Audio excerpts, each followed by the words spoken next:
Ал достар, мінекей біз командамызбен Көлсайға кеп қалдық. 2 күн осы жақта қазір демалатын боламыз. Алға, оң қол тек алда қойған мақсатқа қолсыз еш таянма сен. Атқан әрбір ақтанға үміт міндет арқала қолсыз армандарды сен. Болашақ жарқын болсын, бірлікпен ортақ толсын, жетелейтін бізді тек алға. Бәріміз бірге Бір үйдің баласындай қол ұстасаптан қалма. Барлық командаға деген жағдайды жасап, номерлер алып қойдық. Және де міне LED экранға өзіміздің шоу программаларымыз болады қазір. Және де осылай команда жақсы демалып қайту үшін мынандай керемет табиғаттың көрінісінде, қараңыздар, осындай көрініспен осы жерде Кюфотл парк командамыз демалатын болады. Менде арманым бар, мынандай осындай жерлерді команда, мен өзіміз ғана көре бермей, менде арманым бар, осындай жерлерді өзім ғана көре бермей, командамен бірге көріп, және де қазіргі біздің ашылып жатқан Астана, Қарағанды, Шымкент, Ақтау, Ақтөбе, және де Бішкек, сонымен қоса тағы да қосылатын региондардың барлық командаларын осылай жинап, осындай керемет жерлерде демалдыру. Осы орынды жасап, демалыс орындарын халыққа ыңғайлы жағдай жасап жатқан Сырымбектау мырзаның командасына алғыс айтамыз. Және де қазақтың өзімізде де осындай баратын жерлер өте көп. Сондықтан да өзіміздің қолымыздағы байлықты біліп, осындай қазақтың кәсібін қолдап, осындай қазақ ашқан жерлерге барайық. Ал енді біздің демалысты ары қаратай тамашалаңыздар. Абайлап тағы кездесу қалайлы, жан рахаттанды. Абайлап тағы кездесу қалайлы, жан рахаттанды.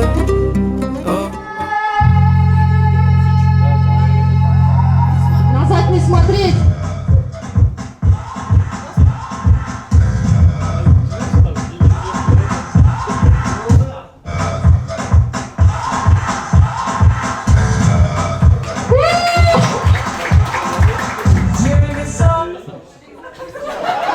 Подожди, музыка. Раз, два, три.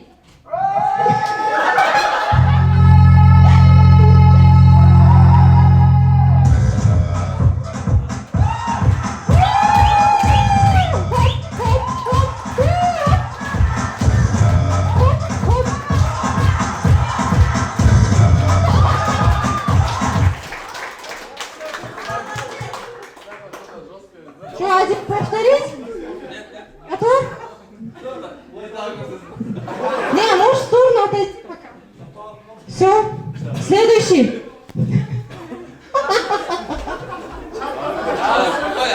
Раз, два, три. Поехали.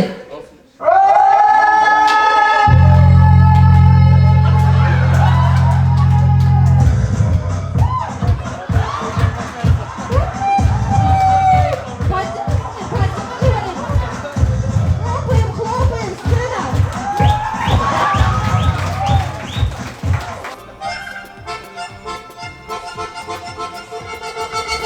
Наша гаишь хотят быть похожими, хотят быть похожими, хотят не зря, не зря. Можно хвостик отряхнуть и пуститься в дальний путь, и пустить в дальний путь, кричать, кря-кря. И природа хороша, и погода хороша. Наша гаишь хотят быть похожими, хотят быть похожими, хотят. Давайте девочек поддержим. И пустить в дальний путь, кричать, кря-кря. И природа хороша, и погода хороша. Молодец, ай, молодец. Готовы? Поехали. Ведь не зря поет душа, не зря, не зря. Даже толстый лимон, люблю тебе лимон. Отвечать не отстаем, найти и огня.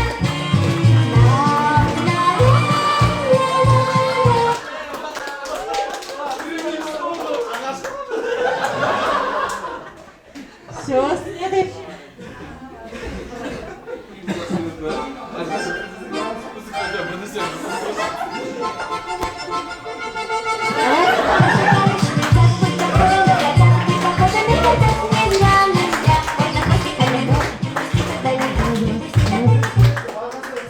Давайте, 3, 2, раз, поехали!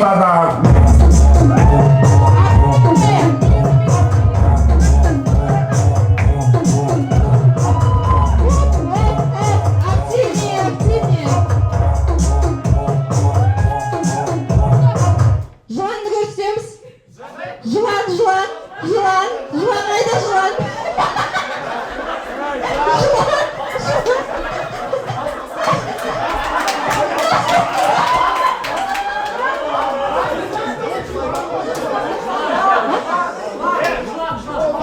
Жылан емес, жылан, талғат бір жылан.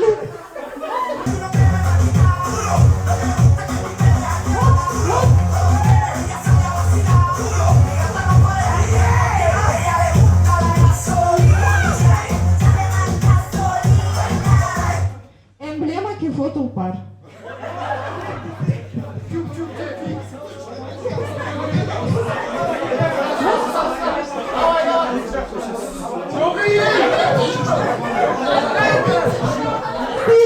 Стили сидим.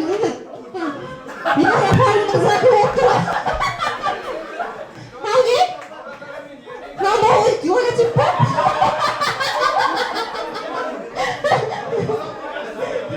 Все, Талғат мырзалардың командасы.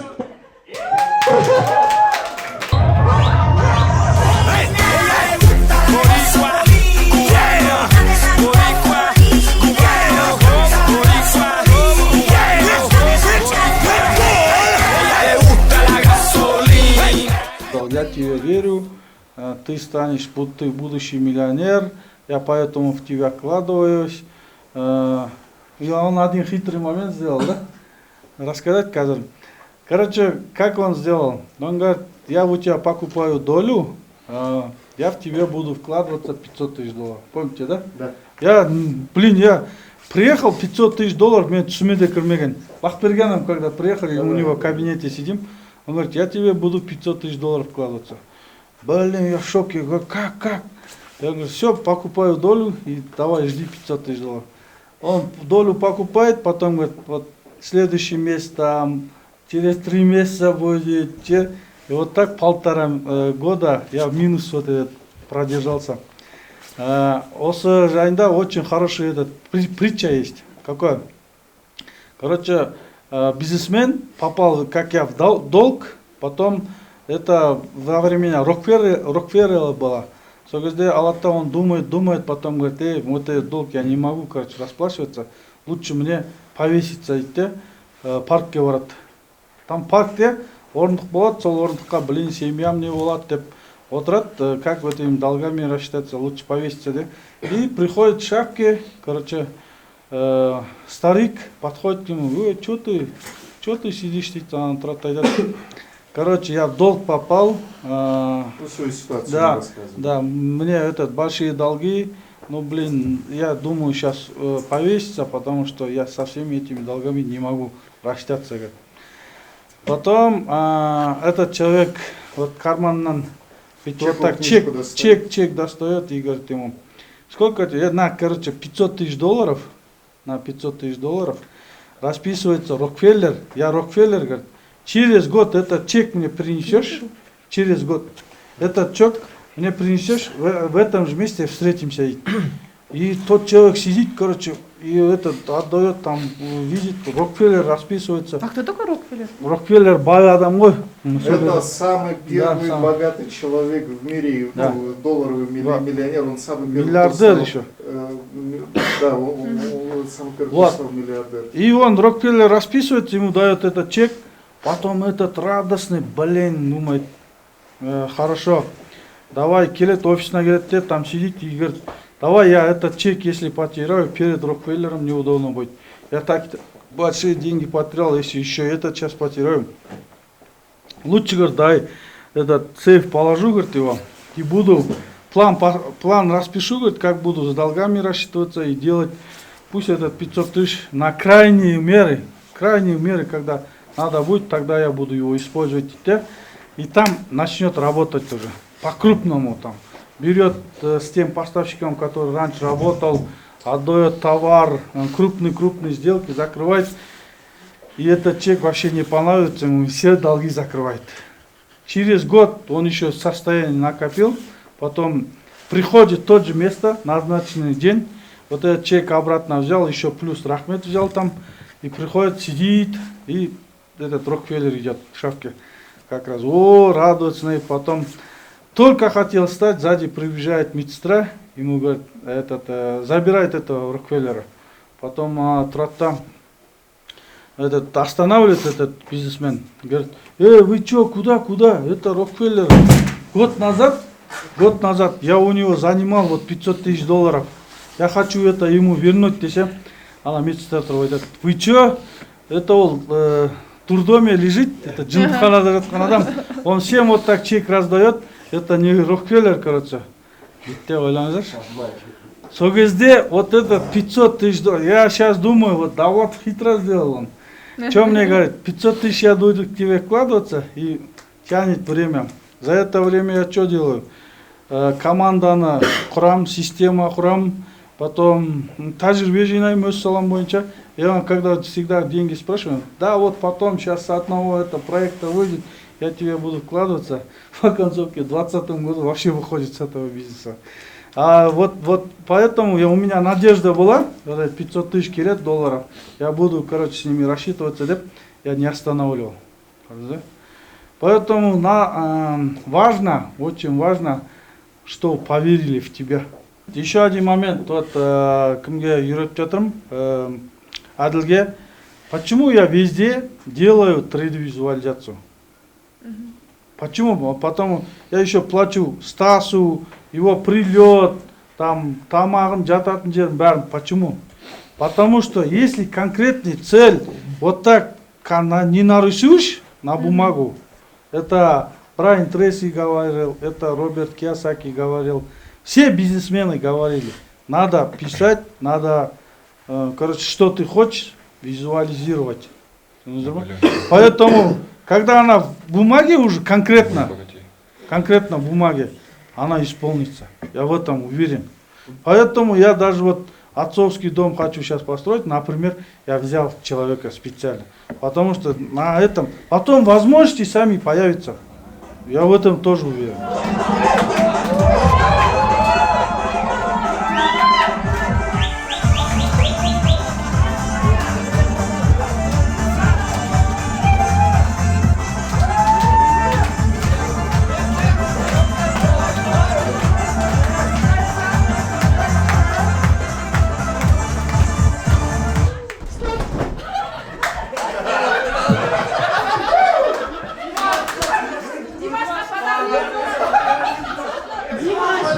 Димаш, молодец за твои старания. Подожди, пока не распаковываем, в конце распакуем. Молодец, Димаш. Все, встаем, дальше. Давай.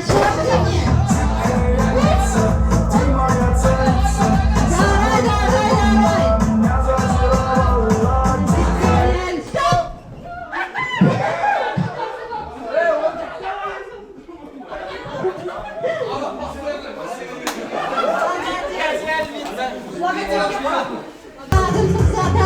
Танцуем, стоп!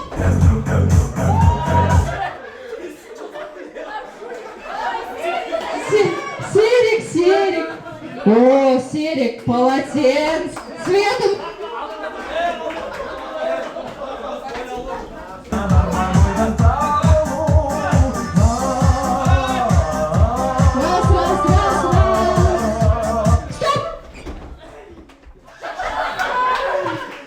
Кружка Q-Photo Par.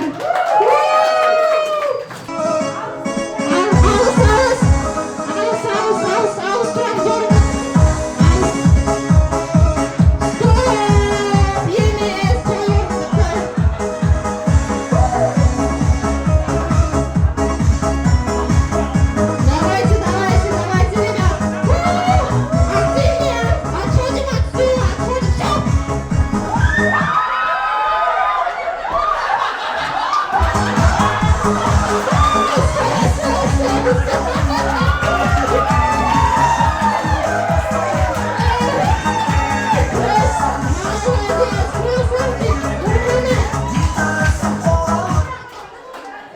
Телефон Galaxy. Galaxy. Молодцы, ребята, всем спасибо.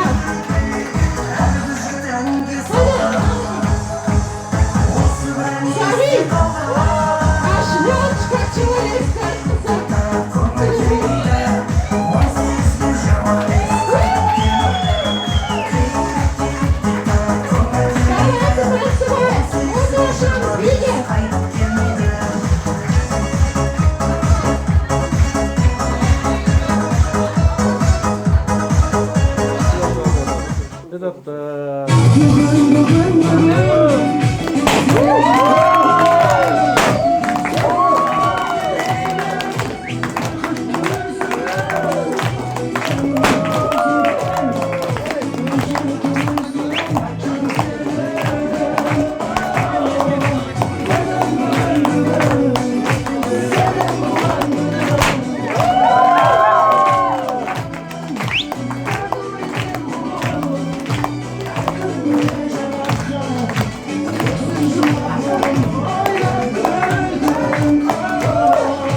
Туған күні осылай бастап жатыр, я.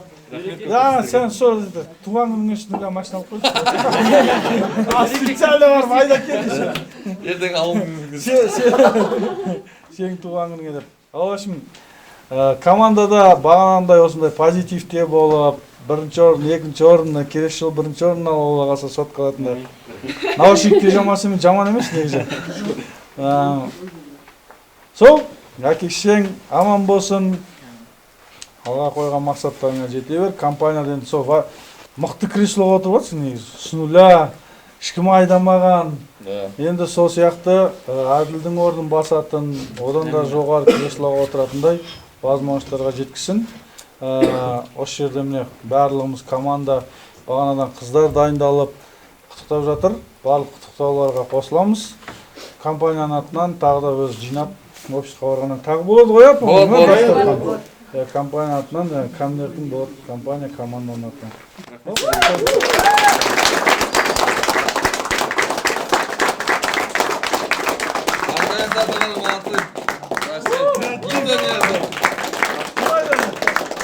Ал достар, осымен біздің Кюфо Тұлпар компаниямыздың командасының 2 күндік демалысы аяқталып келеді. Қазір біз жаңағы Көлсайдан шығып Шарын шатқалына келдік. Командамызбен Алматыға қарай қайтып бара жатырмыз. Қыздар өте керемет біздің жігіттерге ұйымдастырған шараларын өткізді. Оның бәрін біздің осы видеодан толық нұсқасын көре аласыздар. Жалпы өзім үнемі айтып жүретін, жаңа тоқтамай айтып жүретін Кюфо Тұлпар компаниямыздың басты құндылығы ол біздің командамыз. Жүріңіздер, командамен барып Шарын шатқалынан біраз көрініс, содан кейін барып арғартай Алматыға қарай қайтатын боламыз. Керемет, осы видеоны толық көріп, астыға комментария жазып, достарыңызбен бөлісіп, біздің командаға қосылғыларыңыз келсе, достарыңызбен бөлісе жүріңіздер. Кюфо Тұлпар команда мечты!